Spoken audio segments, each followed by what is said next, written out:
of the things that I wanted to talk about is, because we were talking about learning from the past, right? And one of the things is you sent me a video that kind of touched me a little bit,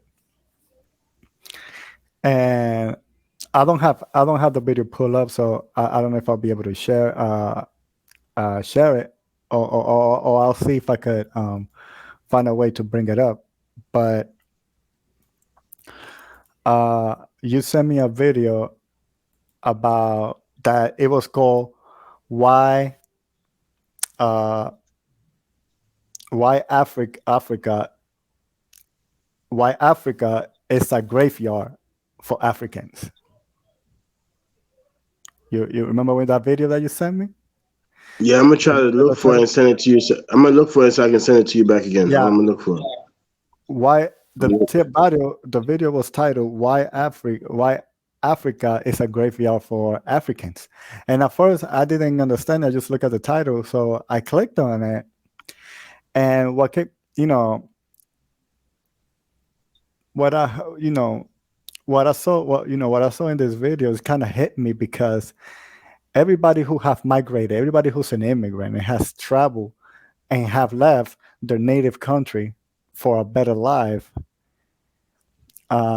would get some sort of trigger from this video, because we go out there, right, and we leave our country, we leave our native land, yes, for a better life, but then we forget about our I native just country. Let me I see. just Let me sent it pull to it. you. I just sent it to you. Play it. I want everybody to hear this. Nali, not that envy only pertain to Africa. That pertain to all over the world. Because Yeah, people hold have on. to understand, Africa is the beginning of all nationality that exists. Yeah. Let me. Everything is mother. Go ahead, sir. No, go. Keep talking. I was just gonna say, let me reshare that screen real quick. Because Africa is the beginning of all nation, all kind of color people that's in this world begin in Africa. I don't care what you call yourself. I don't care what name that your master or ethic that your master give you. Foundation Okay. is Africa. Go ahead, play it, sir. Yeah. This Let me. amazing. This amazing apple juice right here. Yeah. Let me just find this thing that. Oh, there we go. All right. So let me start playing this right here. Um, Let me know if you can't hear it. Yeah, go ahead, sir. Putin says Africa is a cemetery for Africans. Oh. When an all y'all listen to this shit. When an African becomes rich, his bank accounts are in Switzerland. He travels to France for medical treatment.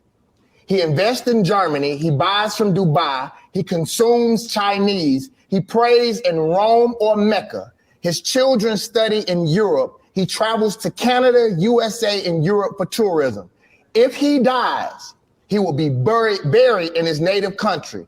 Africa is just a cemetery for Africans. How could a cemetery be developed? Ooh. Bro, that applies to all of us. All of them. Let's just let's just uh let's just watch that Vladimir again. Let's just Putin watch that again. says Africa is a cemetery for Africans. Oh. When an all y'all listen to this shit. When an African becomes rich, his bank accounts are in Switzerland. He travels to France for medical treatment. He invests in Germany. He buys from Dubai. He consumes Chinese. He prays in Rome or Mecca. His children study in Europe. He travels to Canada, USA, and Europe for tourism. If he dies, he will be buried in his native country. Africa is just a cemetery for Africans. How could a cemetery be developed? Bro, that applies to all of us. Yep. Can I Okay. can I can I can I interject this, bro? Africa, Yeah. Dominican Republic, Haiti, America, Brazil. This apply to all of you. West Indies, South America, Yeah. North But America. to be What are we honest, buying? mhm, every What country, are we everybody who has buying? migrated, Yeah, okay. this apply to all of you. Guatemala is a graveyard of poor people, poor Guatemalans. They're not investing in their country. Brazil, they're not investing in Brazil. They're buying stuff outside. Haiti, they're making them hard for them because they know the potential they can do. Mm-hmm. Africa, this is for all you leaders that's there. Mm-hmm. Mark my word, you're gonna pay. They should not even bury none of you there. Put you in the ocean. Yes. You have put the country backward, useless. Let the ocean bury your ass. Honestly, let the ocean bury you. Man, I hit hard when I saw that. That I hit saw me. that on Thursday. That hit me. That hit me. Hard too. And when you sent it to me, I even text you like, man, that one kind of like the first video that you hit me. Didn't I send you that? Like, the first video that you sent me kind of hit me, bro. Because all right, because the thing is, I spent the first 9 years of my life in Dominican Republic. I turned 10 here, like 10 days later after I arrived in this country. I turned 10. So Dominican Republic is my native land. I spent a good amount there to still be able to call that my native land because it is my native land. I was born there. And I know what my mom did. She was trying to give us a better life, and I would never put that on her because she did what she had to do, and it was awesome, and I'm grateful for it, 100% grateful to my mother for what she did. But at the same time, if you think about it, now that I'm seeing, when you think about it, like what Vladimir Putin, a Russian, said, what he said that most people, well, in this case, he referred to Africa, but I'm saying in everybody, most people go live their own native land to go to other countries for a better life, and then they have kids there. The kids grow up in that country. They become engineers. They become teachers. They become doctors. Some of them invent stuff, and they are developing that country. They are helping that country grow that they just moved to. A country that if they move to, it's because it's already in a better place if they move there. And then they forget, and then if how, and then you're taking all this talent, and then you're taking all this stuff out of your native land, and then expect your native land to someday grow. How is your native land ever going to grow if everybody keeps leaving it trying to find something better? Everybody trying to leave their native land, trying to find something better, and then forget about it. And then when they die, they'll be like, "Oh yeah, I want to get better when I was born at." And then you use your native land as your grave, and never did anything to help it grow. And that hit me because even though I didn't have a choice because I came as a child, but it still hit me because I felt like that was me. I felt like when that man was talking, when you sent me the video, it was like a message from God, like, "Hey, yes, be grateful to the United States. Be grateful to this country. It has done so much to you. It has done so much for you. And I'm very grateful for the United States, and I always will be. But at the same time, I got a native land. My native land is never going to get developed. We have all these Dominicans that keep leaving the Dominican Republic, trying to come here for a better place. Why don't they put in the hard work to make Dominican Republic a better place? Why don't those Africans that are so smart because they're one of the smartest people in the world, look at everything that they have invented. and they still got that. They still got that mentality. They still got that knowledge. They still got that ability. And there are a lot of kids that are coming up smart. But what do? They come up so smart, and then they get what? They get recruited. They get recruited by colleges here in the United States, and they're like, oh yeah, I want to go to the United States, and then they leave, and then they find good jobs here, and then they stay here, help develop the United States, yeah, and then forget about your and then forget about your continent or your country. And that's one of the things, that's one of the things that happens, a lot. And that's why I showed you, we did that video, we saw that video the other day,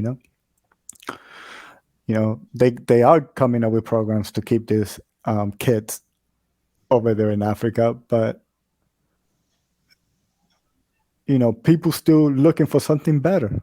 No, you know, and unfortunately, I became aware of this so late in life, man. But I'm starting to realize that if God put you in a place, it's for a reason.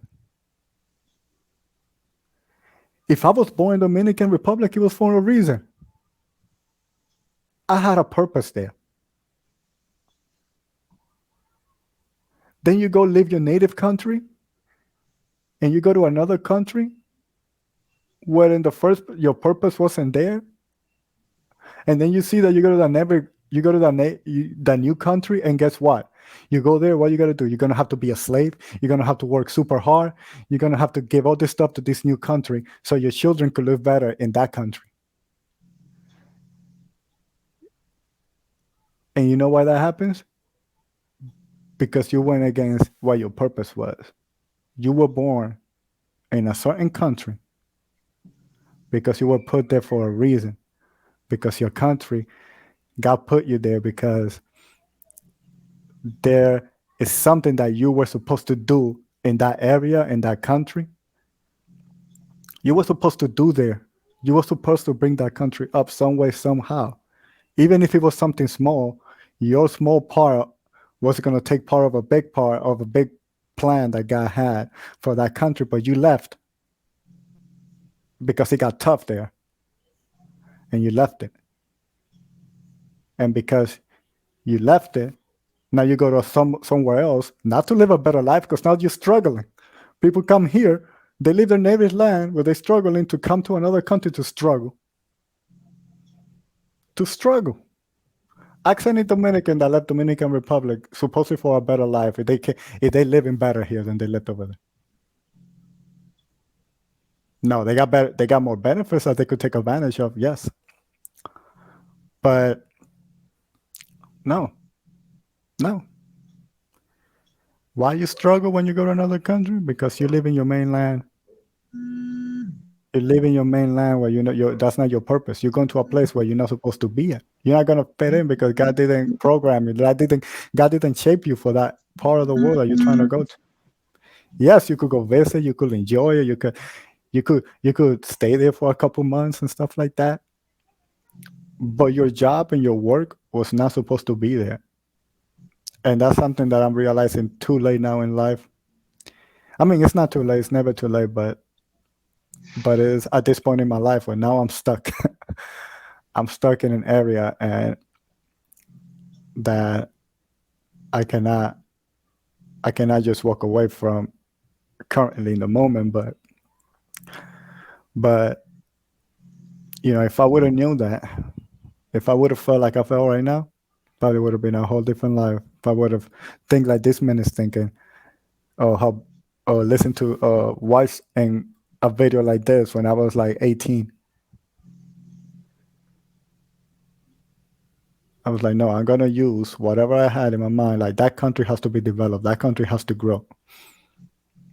But it's never gonna grow because all its talent leaves to come for somewhere else, for the American dream that don't even exist anymore.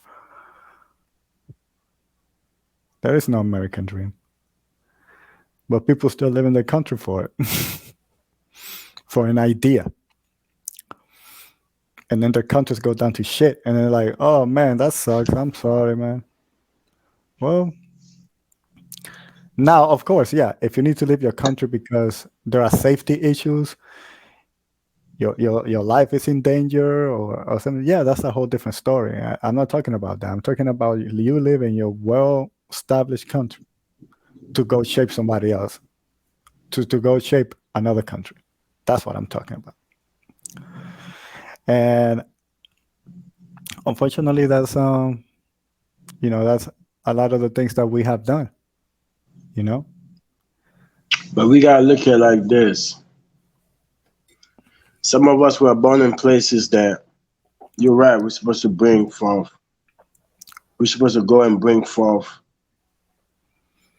revenue and ideas back home. But when you look at your home, your worstest enemy Hmm. is people that you know. Huh. The person you don't. That's what even when you look at a good book say. Yeah. Bring your friend closer, but bring your enemy closer. Yep. Meaning that your friend can be a stranger. So is your enemy, but your enemy can be your family too. See, a friend will show you more lenient, will try to understand you, but your family don't care. So we look at our country that we're born from. Our people, yes, you left, but you try to bring change that will kill you. Hmm. You try to bring ideas that will kill you. You try to bring better for the next generation, they will kill you. Or Okay. they will get somebody to assassinate you that look like you. Okay. So when you look at that's their graveyard, that's why I say don't put them in their graveyard. Put them in the ocean.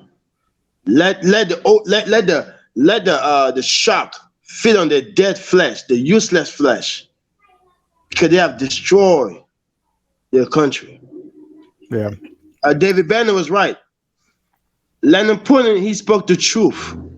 Africans, Africa is a graveyard of. That's why it's so. It is with all the minerals, with all the research, with all the grace and all the culture, all the idea.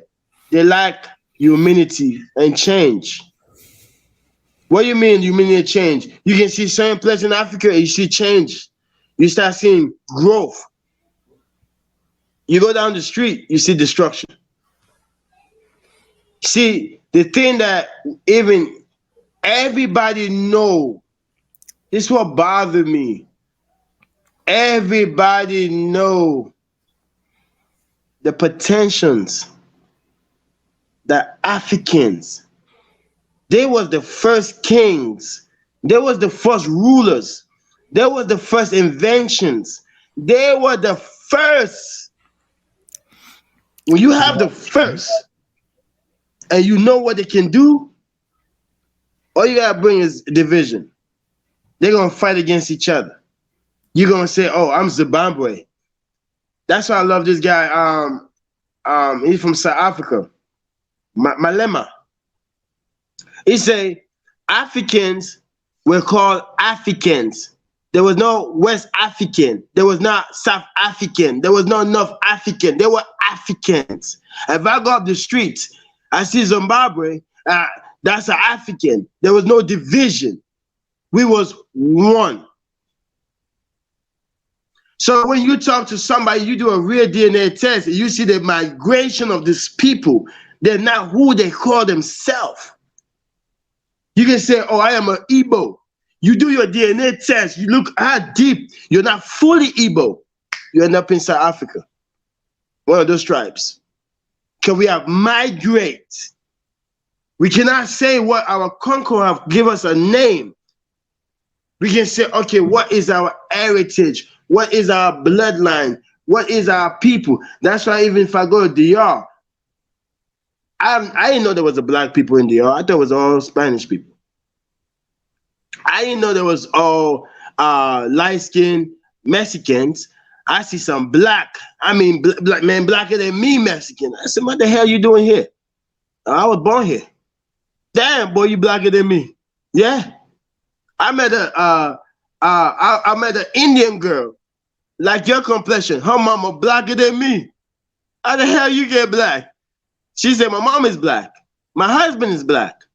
I said, huh? She said, even there's a place in India that you cannot go there. There's a name for those people. They're the original. They are the original. So when you see African, that's what you get. They give them a name African. They want to give them the original people of the land. See, if I give you that title, you the original people of the land, that means I am a foreigner. I am a foreigner. I don't care what you say. I don't care what anybody say. Look at your DNA. Look at your great. Go back 5 generations. If God can open your eyes to see 5 generations where you came from, you will stand and say, you know what? Nah, I am original. I came from original. I am original. Yeah, I got some water going down over here, but I am original person. When you go to DR, right now, if you go to DR with all the information you have learned, or all the education that you have, you are a threat to DR, to your own people. Because they don't want to change. Change is hard. Because change is accepting that what I'm doing is wrong. I was born for a purpose. Let me build my country. Let me bring this idea to my people so we can establish our country. We can say we are runaway people. That's what we're in America. My mother came here to look for a better life. She did what she had to do. She's a woman. She's going to do what she had to do. She's going to use her talent to do what she got to do and attract a man. My mom is your complexion. She light skinned. But come to find out, I'm more like her than she even know it. So I appreciate America. I love America. I'm grateful to America. Even people that are born here, oh man, this and that. Man, where I came from, we eat 1 meal a day. The rest of your meal, you got to find it. If you got to go fishing, you got to go fishing. You got to go to the market and help somebody give you money, you got to go and go do that. You got to go buy some mango and plant some mango tree and climb the mango tree or coconut tree and go sell in the market. You got to go do that. But in America, you got government assistance, you got EBT card. You guys have it made in here. You go to another third world country, you think even $1 in America. See, people get paid 25 cents a month. I'm gonna say it again. In certain place, 25 cents a month. $1 a month. A month. $200 a month. $500, that's the politician. Some country. A month. What are you talking about? What are you talking about? So we come here, we build America, we give our ideas, because only American can bring your dream to come to pass. Your country will kill your dream. But when you bring your dream to pass, you have to give back. Because there are children like you that dream like you. Let their dream come to pass. You can't save these elders, bro. Let them die and perish. You gotta work with the kids. You try to bring change in DR, work with the kids. Don't work with the elders. They sell you out for a piece of bread. They have that mentality, survival mentality. The children, they have a dreaming mentality. Who you gonna work with? If I can be around a bunch of Africans. I can just hear them talk. I can be around a bunch of Africans that's in West Indies. I can hear them talk. I can be a bunch of Africans that in Haiti. I hear them talk. I'm looking for the dreamers. I'm not looking for the survivors. Because the dream can come to pass with action. But the survivor, there's no action. They're on surviving mode. I gotta live day to day. Dreamers, I just need help. Let's all put our money together and let's start something. Survivors, I don't care about you. It's about me. I don't care about you. It's about me. I don't care about your son or your daughter. See, back then, we grew up, we probably grew up in the same era. Bruh, your neighbor whip your behind. Your teacher beat your behind. Shit, damn it. My lord, let your mother don't find out because she gonna whip your behind. Bro, it was like they were all lined up to whip your behind. It was like like the teacher would beat your hand up and then go tell your whoever's taking care of you, your caregiver, she will tell your parent or whatever, hey, he did this. Then she'll be like, your parent will be like, huh? Oh, wait till we get home. Yeah. And when you get home, you get whipped too. then for me was my grandpa. Then my grandma, my grandpa gets home. Okay, he did what? Oh man, he's about to get a weapon. Yep, there goes another weapon. Yeah, it got to the Man. point I would just hide under the bed, but no, for real, I would just hide as soon as I get home. Okay, aunt, you give me your weapon, so I could go cry under the bed. I just stay there until the end of the night because I ain't taking this no more. I ain't taking no more. Up until I can't hear, that my mind fills up into a creature, and it haunts me somewhere much deeper.